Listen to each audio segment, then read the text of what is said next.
ಇವತ್ತಿನ ರಾಧಕ ಪಂಚಾಯಿತಿಯಲ್ಲಿ ನಾವು ರಾಜ್ಯದಲ್ಲಿ ಸೃಷ್ಟಿಯಾಗಿರುವಂತಹ ಗ್ಯಾಸ್ ಕೊರತೆಗೆ ಯಾರು ಹೊಣೆ, ರಾಜ್ಯ ಸರ್ಕಾರನ ಅಥವಾ ಕೇಂದ್ರ ಸರ್ಕಾರನ ಅನ್ನೋದ್ರ ಬಗ್ಗೆ ಮಾತಾಡ್ತೀವಿ.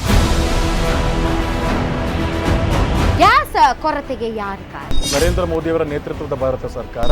ಈ ಸಂದಿಗ್ಧ ಪರಿಸ್ಥಿತಿ ಬರುತ್ತೆ, ಈ ತರ ತೀವ್ರವಾದ ಒಂದು ಸಂಕಟ ಸಿಗಾಕೊಂತೀವಿ ನಾವು ಅಂತ ಹೇಳಿ ಕೇಂದ್ರ ಸರ್ಕಾರಕ್ಕೆ ಅಷ್ಟೂ ಮಾಹಿತಿ ಇಲ್ಲದಂತಹ ಮೂರ್ಖ ಸರ್ಕಾರನ ಕೇಂದ್ರ ಸರ್ಕಾರ. ಕೊರತೆ ಇದೆ, ಆ ಕೊರತೆನ ನಾವು ಹೇಗೆ ರ್ಯಾಷನಲೈಸ್ ಆಗಿ ಅದನ್ನ ಸೇಲ್ ಥ್ರೂ ಮಾಡ್ಬೇಕಂಗಿರುವಂತದ್ದು ಪ್ರತಿಯೊಬ್ಬ ನಾಗರಿಕರಿಗೂ ಕರ್ತವ್ಯ, ಸರ್ಕಾರದಗಳದ್ದು ಕರ್ತವ್ಯ. ಕಮರ್ಷಿಯಲ್ ಗ್ಯಾಸ್ ಸಿಲಿಂಡರ್ ಏನಿದೆ ಅದರ ಅಭಾವದಿಂದ ಆಗ್ತಾ ಇರುವಂತಹ ಸೈಡ್ ಎಫೆಕ್ಟ್ಸ್. ನಮ್ಮ ರಾಜ್ಯದಲ್ಲಿ ಕಾಂಗ್ರೆಸ್ ಸರ್ಕಾರ ಇದೆ, ನಿಮ್ಗೆ ಹೊಟ್ಟೆ ಉರಿ.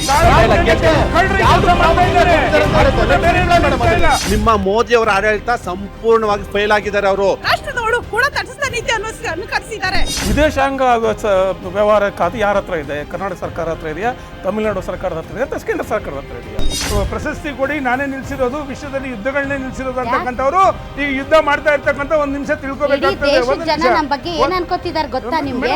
ಟ್ರಂಪ್ ಬಾಯಿಗೆ ಬಂದು ಮಾತಾಡಿದ್ರು ಕೂಡ ಇಂಡಿಯಾ ಒಂದು ಸ್ಮಾಲ್ ರಿಯಾಕ್ಷನ್ ಕೊಡಲ್ಲ. ಇಲ್ಲೇ ನಟರಾಜ್ ಗೌಡ್ರು ಒಂದು ಮಾತು ಹೇಳಿದ್ರೆ ನಿಮ್ಗೆ ತಡ್ಕೊಳಕ್ಕಾಗಲ್ಲ. ರಾಧಕ ಪಂಚಾಯಿತಿ ವೀಕ್ಷಿಸಿ ರಾತ್ರಿ 8 ಗಂಟೆಗೆ.